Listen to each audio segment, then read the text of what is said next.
सिमसा बुनेन नाम के एक यहूदी संत थे। वह बहुत दिनों से अपने पड़ोसी के पापपूर्ण कार्यों को देख रहे थे। उसके कार्यों को देखकर वे बहुत दुखी होते थे कि इसका जीवन कैसे सुधरेगा, किंतु वह तो पाप पर पाप किए जा रहा था। वह कोई रास्ता ढूंढ रहे थे कि कैसे इसका जीवन बदलूं। उनके पड़ोसी को शतरंज खेलने का शौक था। कुछ विचार करके संत ने पड़ोसी को अपने घर शतरंज खेलने के लिए बुलाया। दोनों शतरंज खेलने के लिए बैठ गए।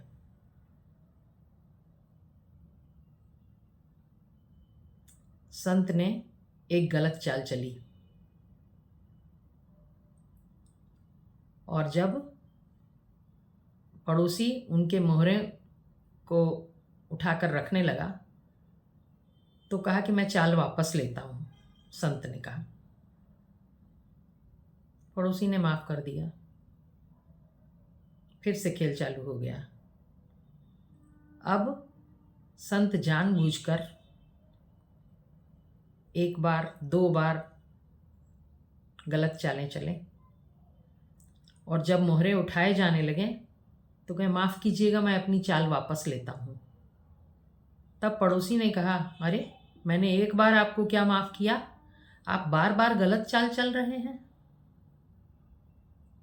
तब संत ने कहा कि बेटे, तुम खुदा की इस दुनिया में बार बार लगातार गलत चालें चल रहे हो, बार बार पाप कर रहे हो। तुम मेरी दो गलत चालों को माफ़ नहीं कर सके तो खुदा से चाहते हो कि वह पूरे जीवन तुम्हारी गलत चालों को नज़रअंदाज करता रहे? ऐसा कैसे हो सकता है? अपने जीवन को सुधारो। अपने पापपूर्ण कार्यों को छोड़कर अच्छे कार्य करो। कितनी चालें, कितनी गलत चालें खुदा माफ़ करेगा।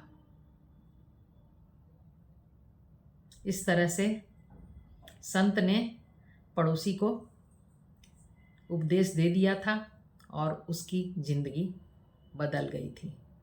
पड़ोसी जाग चुका था। अब उसने पापपूर्ण कार्य करने से तौबा कर ली थी।